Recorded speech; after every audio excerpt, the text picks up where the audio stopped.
Bonjour, dans cette vidéo, nous allons travailler sur le système solaire en étudiant le mouvement des planètes.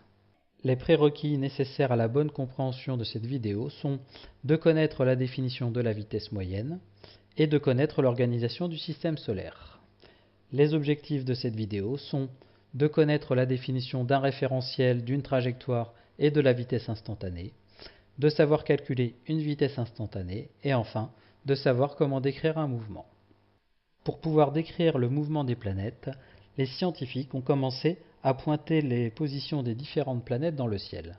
Si nous prenons le cas de Mars et que nous pointons la position de cette planète dans le ciel tous les 4 jours, plutôt toutes les 4 nuits, nous observons les positions suivantes.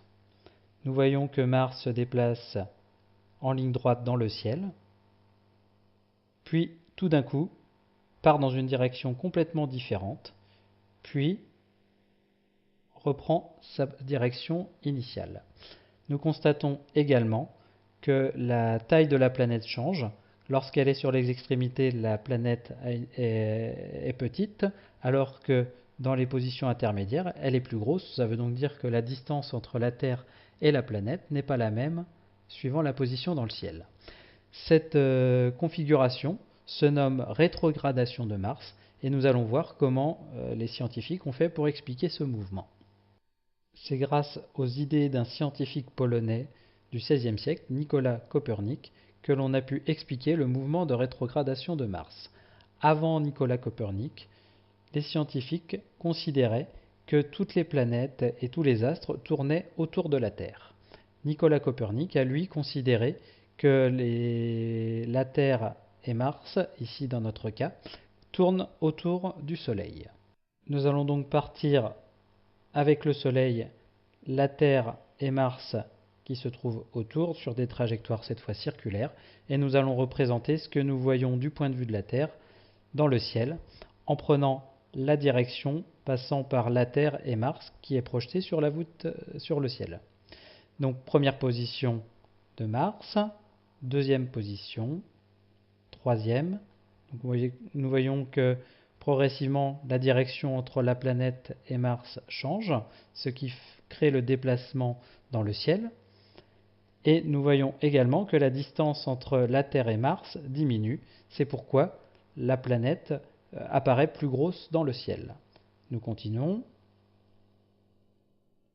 Nous avons donc à un moment un changement de direction, puis un autre changement de direction, ce qui crée au final le mouvement de rétrogradation, c'est-à-dire un déplacement dans un sens, un recul, puis on reprend le sens initial. C'est donc en considérant un mouvement circulaire autour du Soleil que Nicolas Copernic a pu expliquer ce mouvement si particulier de rétrogradation vu de la Terre. La grande idée de Copernic a été d'expliquer le mouvement de Mars tout d'abord du point de vue du Soleil avec une trajectoire circulaire, pour pouvoir ensuite expliquer ce mouvement plus compliqué du point de vue de la Terre avec le mouvement de rétrogradation. Cette notion de point de vue est appelée en physique le référentiel. On appelle donc référentiel le point de référence par rapport auquel on étudie le mouvement d'un objet. Nous allons voir 3 référentiels classiques. Tout d'abord le référentiel terrestre. Donc le référentiel terrestre est un point à la surface de la Terre. Il va permettre notamment d'étudier le mouvement des objets qui se trouvent à sa surface.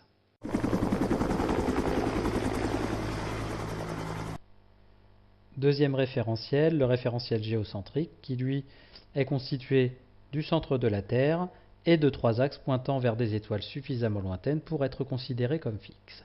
Ce référentiel est utilisé pour étudier le mouvement de la Lune et des satellites artificiels. Et enfin, troisième référentiel, le référentiel héliocentrique, constitué du centre du Soleil et de 3 axes pointant là encore vers des étoiles suffisamment lointaines pour être considérées comme fixes. Ce référentiel va être utilisé pour étudier le mouvement des planètes et des comètes. Les différentes positions d'une planète dans le ciel ou d'un objet quand il se déplace vont permettre de définir la trajectoire. La trajectoire d'un objet est l'ensemble des positions occupées par cet objet au cours de son mouvement. Et la trajectoire va évidemment dépendre du référentiel, car comme nous l'avons vu avec Mars, Mars a une trajectoire circulaire autour du Soleil et une trajectoire de type rétrogradation vue de la Terre. Il existe trois grands types de trajectoires. Tout d'abord, si les positions sont toutes alignées, nous parlerons d'une trajectoire rectiligne. Si les positions forment un cercle, nous parlerons de trajectoire circulaire. Par contre, si nous n'avons pas de forme particulière, nous avons juste une courbe, nous parlerons de trajectoire curviligne. Une fois la trajectoire de l'objet obtenue, nous allons ensuite chercher à déterminer sa vitesse instantanée. La vitesse instantanée d'un objet est la vitesse de cet objet à un instant donné. On va la déterminer en calculant la vitesse moyenne de l'objet pendant une brève durée autour de l'instant souhaité.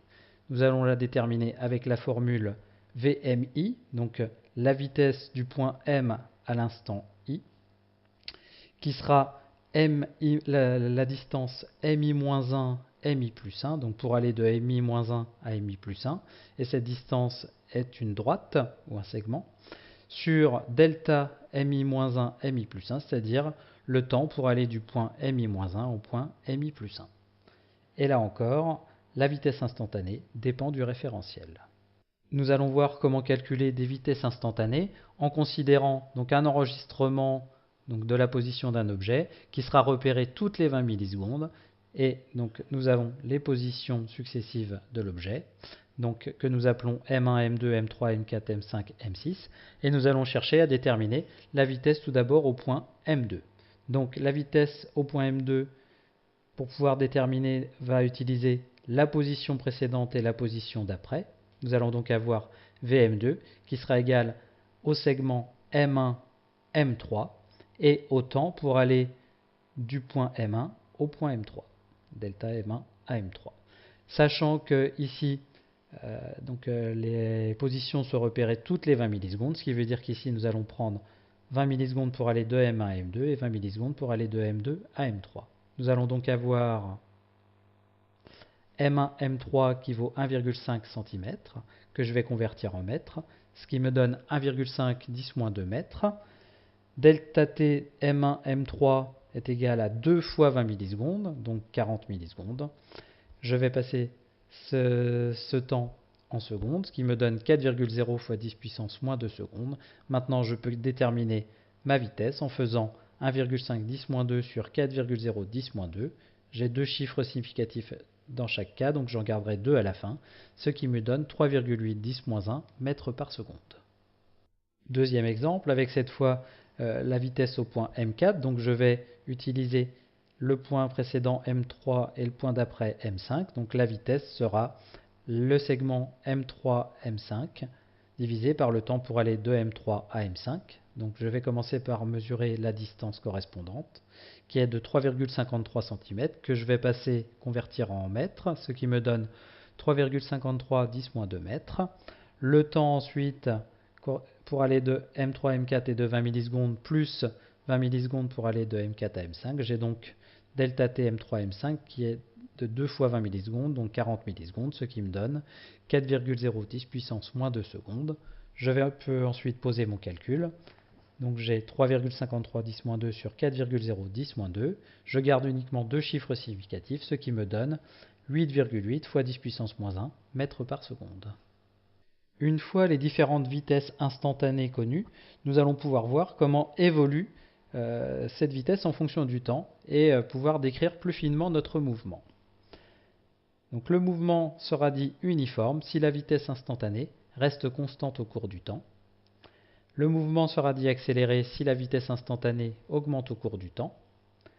Le mouvement sera dit décéléré si la vitesse instantanée diminue au cours du temps. Et cas général, si le mouvement sera dit varié si la vitesse instantanée évolue de différentes manières au cours du temps. Donc pour résumer, pour pouvoir décrire un mouvement, il faudra toujours préciser le référentiel dans lequel on le décrit, la trajectoire correspondant à ce mouvement et l'évolution de la vitesse instantanée. Le mouvement des planètes a été décrit en utilisant les notions précédentes par un astronome allemand du nom de Johannes Kepler. Kepler a utilisé les observations faites par un astronome danois du nom de Tycho Brahe, qui étaient les plus précises de l'époque, et en a tiré 3 lois que l'on nomme aujourd'hui loi de Kepler. La première loi de Kepler, appelée loi des orbites, décrit la trajectoire d'une planète autour du Soleil. Kepler dit qu'une planète tourne autour du Soleil sous la forme d'une ellipse. Le Soleil se trouve sur un des foyers de l'ellipse et en général, cette ellipse est caractérisée par son demi-grand axe petit a qui correspond à la moitié du grand diamètre de l'ellipse. Donc, première loi, les planètes du système solaire décrivent des trajectoires elliptiques dont le Soleil occupe l'un des foyers. La deuxième loi de Kepler, appelée loi des airs, dit que le rayon reliant la planète au centre du Soleil balaye des aires égales en des temps égaux. Si l'on observe donc le mouvement d'une planète autour du Soleil, les sections de couleurs qui apparaissent sont donc balayées en des temps égaux. Si nous nous concentrons sur la section jaune ici et la section bleue, nous avons ici une distance d1 parcourue pendant un certain temps delta t et une distance d2 parcourue pendant le même temps delta t. Nous pouvons donc dire ici, en utilisant la définition de la vitesse moyenne, que V1 est égal à D1 sur delta t, V2 est égal à D2 sur delta t. Or, pour les déserts colorés, le temps de parcours est le même. Donc ici, nous voyons tout de suite que D1 est inférieur à D2, ce qui entraîne V1 inférieur à V2. Donc plus une planète est loin du Soleil, plus sa vitesse est petite, alors que plus une planète est proche du Soleil, plus sa vitesse est grande. C'est la conclusion de la loi des airs. Nous pouvons donc dire ici, deuxième loi, que la vitesse d'une planète devient plus grande lorsqu'elle se rapproche du Soleil, et inversement. Et enfin, troisième loi de Kepler qui s'appelle la loi des orbites.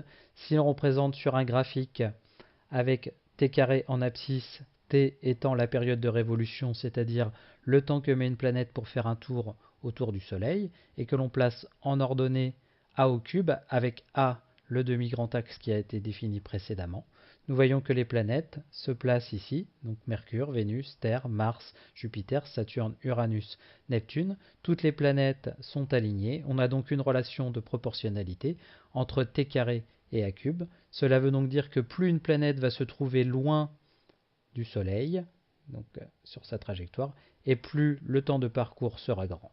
Donc, troisième loi, plus une planète est loin du Soleil, et plus elle met de temps pour faire un tour complet.